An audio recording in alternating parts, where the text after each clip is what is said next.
রাজিমা, আমি একবার গিয়ে ঋদ্ধিমণিকে দেখে আসবো। না না না না খনা, তুমি যেও না, বরং আমি গিয়ে রাজিমা, আমি চাই না। যে আমাদের প্রাণ বাঁচানোর জন্য এত কিছু করলো, আমাদের উচিত নয় কি তার খোঁজ নেবা? নিশ্চয়ই নিশ্চয়ই উচিত খনা, কিন্তু তোমাকে এভাবে ছেড়ে দিতে আমার আমার মন চাইছে না। মানে উপদেশ্য মুক্ত মানে তো এই নয় যে বিদ্রোহীরা বিদ্রোহীরা সবাই মৃত বা সেনাদের কবলে। আপনি একদম ঠিক কথা বলেছেন রাজিমা, একদম ঠিক বলেছেন। না না খনা, তুমি তুমি বরং এখানেই থেকো, তোমার কোথাও যাওয়াটা ঠিক হবে না। আমি বলছি দেখো, আমার বিশ্বাস সমৃদ্ধি যেখানেই থাকুক ও নিরাপদে আছে। আমি তোমাদের কথা কিছুতেই মন থেকে মেনে নিতে পারছি না। রাজিমা, আমি যদি খনার সাথে যাই? তুমি তুমি যা। হ্যাঁ রাজিমা, আমরা দুজন বরং ঋদ্ধিমণির কাছে যাই। আমার বিশ্বাস আমরা দুজন ঠিক সব বিপদ কাটিয়ে ঋদ্ধিমণির কাছে পৌঁছে যাব। যাই না রাজিমা, মিহি তো বলছে ও আমার সঙ্গে যাবে। যাই না রাজিমা।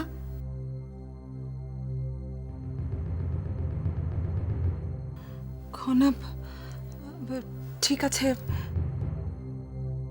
ঠিক আছে খনা, তুমি যাও, কিন্তু খনা তুমি তুমি সাবধানে থেকো। মিহির,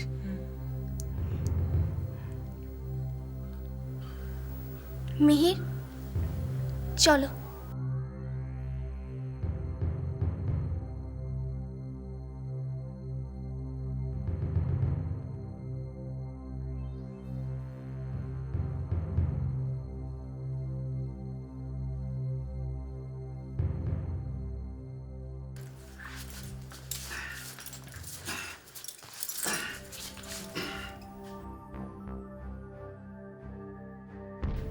সেদিন খেলার ছলে লড়েছিলাম, আজ কিন্তু প্রকৃত লড়াই হবে। প্রকৃত এবং নির্ণায়ক। বেশ বলেছ। তবে আপনার কাছে আমি একটা অনুরোধ রাখতে চাই। আবার অনুরোধ? বলো শুনি, কি চাই তোমার? আমি আপনার তরবারি নিয়ে লড়াই করতে চাই। তুমি আমার তরবারি নিয়ে লড়বে? তুমি জানো এটা সিংহলের সবচেয়ে ভারী অস্ত্র। এটা পুরুষরাই ঠিক করে হাতে নিতে পারে না, তুমি কি নিয়ে লড়বে? তবুও আমি এই তরবারি নিয়েই লড়াই করতে চাই। বেশ, দেখো সামলাতে পারো কিনা। আপনি আমার স্বামী, তাই আমি মনে প্রাণে চাই যে এই লড়াইয়ে আপনি জিতুন। তাই আপনি যা করছেন স্ত্রী হিসাবে আমার সমর্থন জানানো উচিত, কিন্তু কি করব বলুন? আমি যে চিরকাল ন্যায়ের পক্ষে। সমৃদ্ধি, অযথা সময় নষ্ট করো না, প্রস্তুত হও।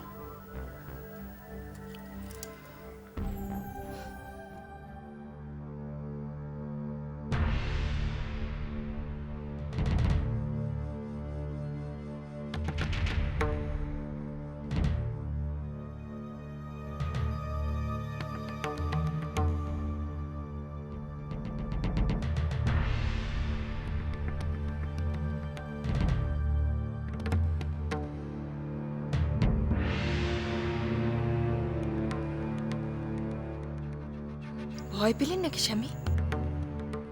পালাচ্ছেন?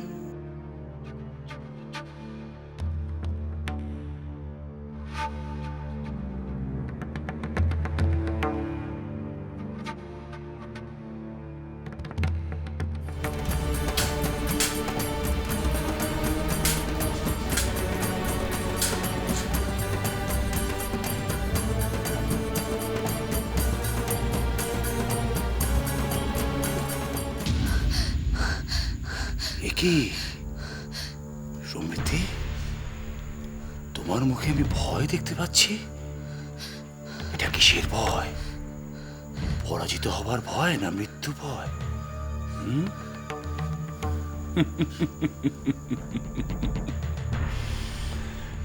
রাখলে তোমাকে ভারী সুন্দর দেখায় সমৃদ্ধি।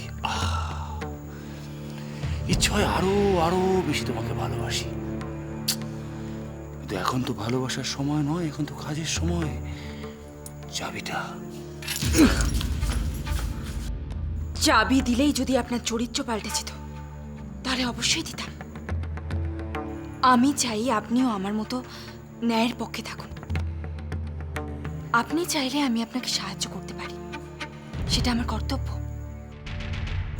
তবে আমি যে 7 পাকের বন্ধনে আবদ্ধ হয়ে আপনাকে কথা দিয়েছি, আমি সারা জীবন আপনার পাশে থাকব। আপনাকে সমৃদ্ধি, এই সমস্ত কথা তুমি অন্য কাউকে বলো, আমাকে না।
পারবে না সমৃদ্ধি, পারবে না। তুমি অযথা শক্তি অপচয় করছো।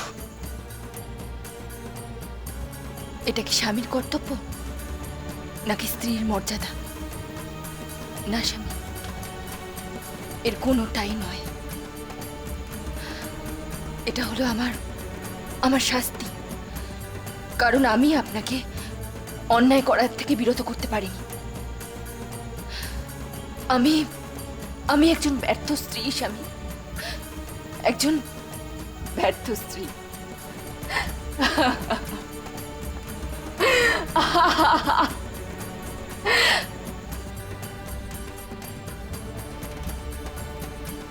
আপনি কাউকে ভালোবাসতে পারেন না, কারণ আপনি ভালোবাসতে জানেনই না।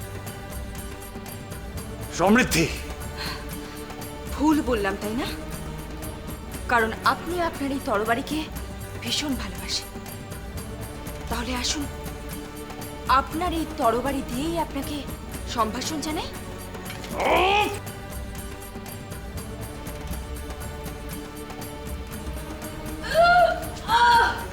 এসব কি হচ্ছে ঘনা? ওদের থামাও। না মিহির, ওদের লড়তে দাও। এই লড়াই শুধু অস্ত্রের লড়াই নয়, এই লড়াই ব্যক্তিত্বের লড়াই, ন্যায়ের সাথে অন্যায়ের লড়াই।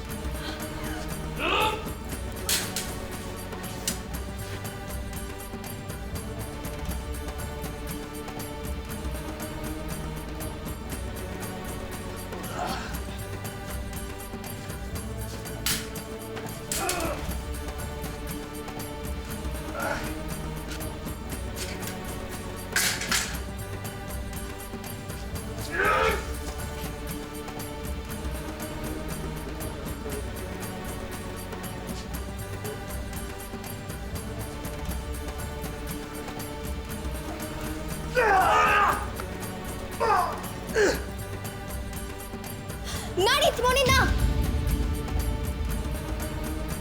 দয়া করে ভাই কাকাকে প্রাণে মেরো না।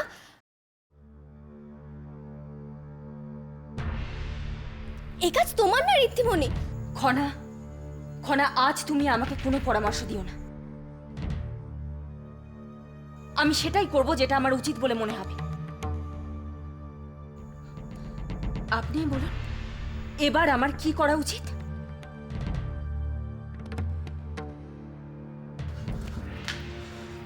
দাঁড়াও সমৃদ্ধি, তরবারি ফেলে দাও। আমি এসে গেছি, এখন যা করার আমি করব। আমাকে আমার মতো ছেড়ে দাও জয়দাদা। দয়া করে তুমি আমাদের মাঝখানে এসো না।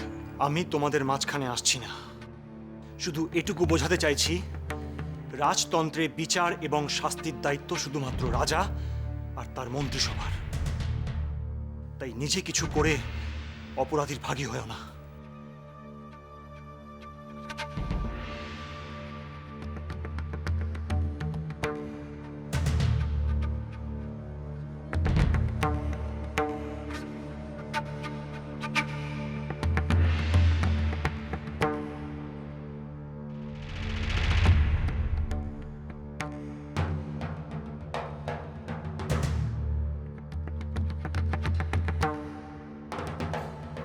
ওঠো মহারামা, ওঠো।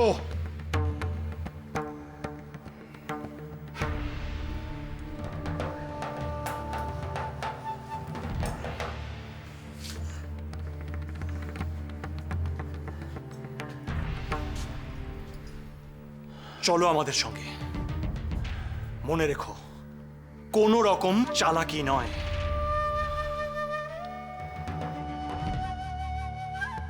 চলো চলো চলো। ঋদ্ধিমণি,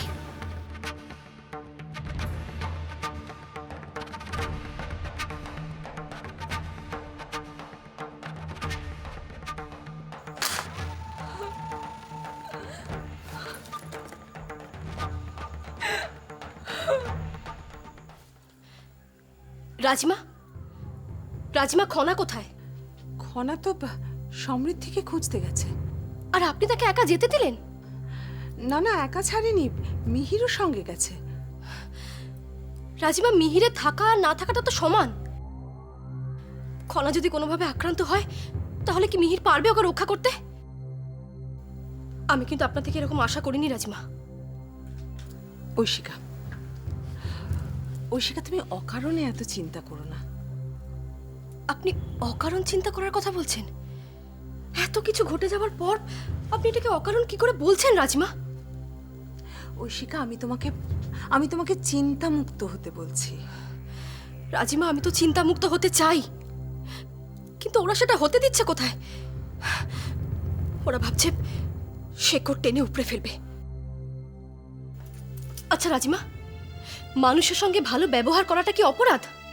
না, নিশ্চয়ই নয়।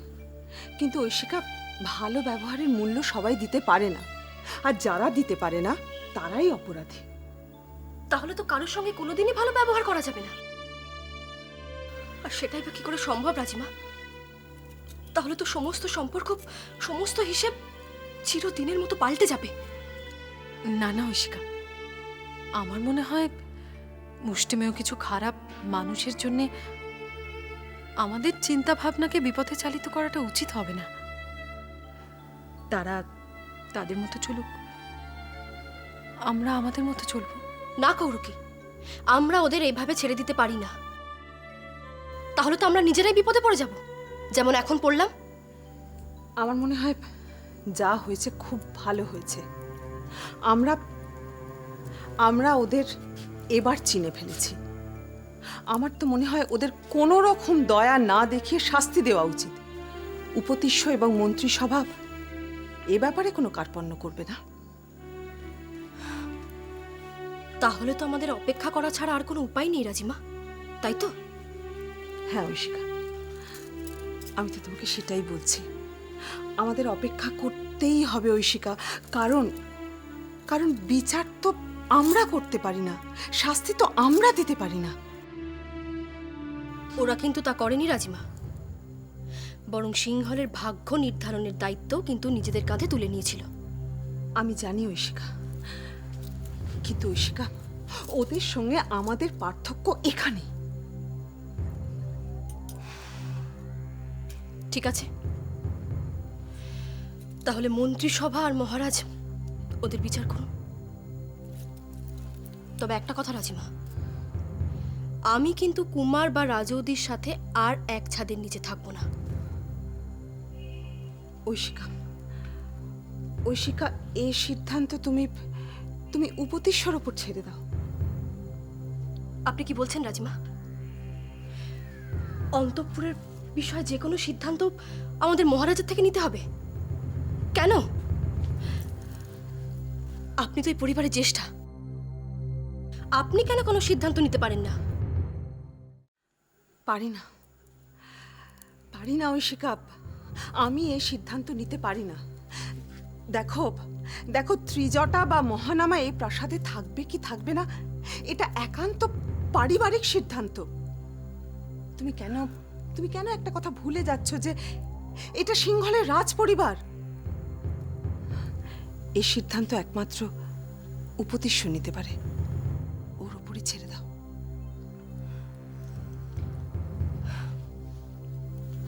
তাহলে তো হয়ে গেল রাজিমা। মহারাজ কোনোদিনও কোনো কঠিন সিদ্ধান্ত নিতে পারবেন না। ওনার মন এত নরম আর স্বভাব এত মিষ্ট যে কারোর বিরুদ্ধে কোনো দিনই উনি কোনো কঠিন সিদ্ধান্ত নেবেন না, বরং উনি নিজে আশ্রয়ক হবেন। তবু এই প্রাসাদ থেকে উনি কাউকে তাড়িয়ে দেবেন না, কাউকে দেবেন না রাজিমা। না না, এবার তো মহারাজকে কঠোর হতেই হবে, কারণ এখন শুধু তার সিংহাসনই নয়, তার স্ত্রী কন্যার জীবনও প্রশ্নচিহ্নের সম্মুখীন হয়ে রয়েছে। যে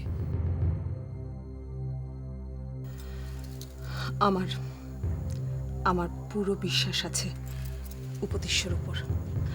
আর তাছাড়া জয়দ্রথ থাকবে তার সঙ্গে।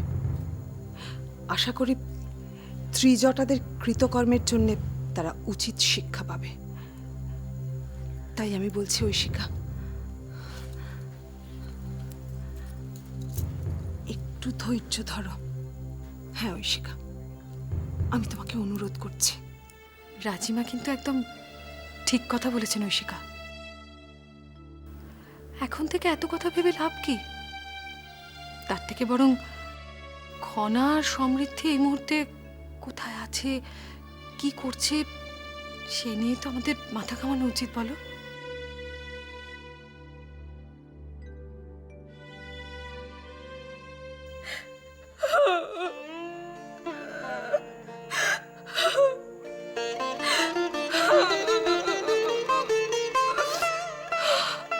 কেঁদো না ঋদ্ধিমণি, এইভাবে কেঁদো না। তুমি এত সাহসী, তোমার মনে এত জোর, তোমার চোখের জল যে সাজে না। তাকাও, আমার দিকে তাকাও, একবার তাকাও। আজ তুমি প্রমাণ করেছো ঋদ্ধিমণি, তুমি সত্যি সিংহলের গর্ব। আচার্যদেব ঠিক কথাই বলেছিলেন, যেভাবে তুমি আমাদের বাঁচিয়েছো তার জন্য যে কিভাবে। খনা, এসব কথা পরে বললে হতো না? দেখো, তোমার ঋদ্ধিমণি ক্ষতস্থান থেকে কত রক্ত বেরোচ্ছে। ওনার যে এক্ষুনি শুশ্রূষার দরকার। ছি ছি, আমার আর দেরি করা উচিত নয়। ঋদ্ধিমণি ওঠো, চলো তোমাকে রাজবৈদ্য মশাইয়ের কাছে নিয়ে যাই। তার কোনো প্রয়োজন নেই। এ তুমি কি বলছো ঋদ্ধিমণি? চিকিৎসা হলে তুমি অনেকটা সুস্থ বোধ করবে, তোমার হাতের যন্ত্রণা অনেকটা কমবে। রাজবৈদ্যমশাই হয়তো আমার শারীরিক ক্ষতের চিকিৎসা করে সেখানকার যন্ত্রণা কমাতে পারবে, কিন্তু আমার মানসিক যন্ত্রণা, তিনি কি পারবেন আমার মানসিক যন্ত্রণা কমাতে? আমার মনটা যে ক্ষত বিক্ষত হয়ে গেছে কণা। তুমিও একদিন বড় হবে, বিবাহ করবে, তখন বুঝবে কেন আমার এত কষ্ট হচ্ছে। নিজের নিজের নিজের স্বামীর বিরুদ্ধে লড়াই করা যে সব থেকে কঠিন কাজ কণা।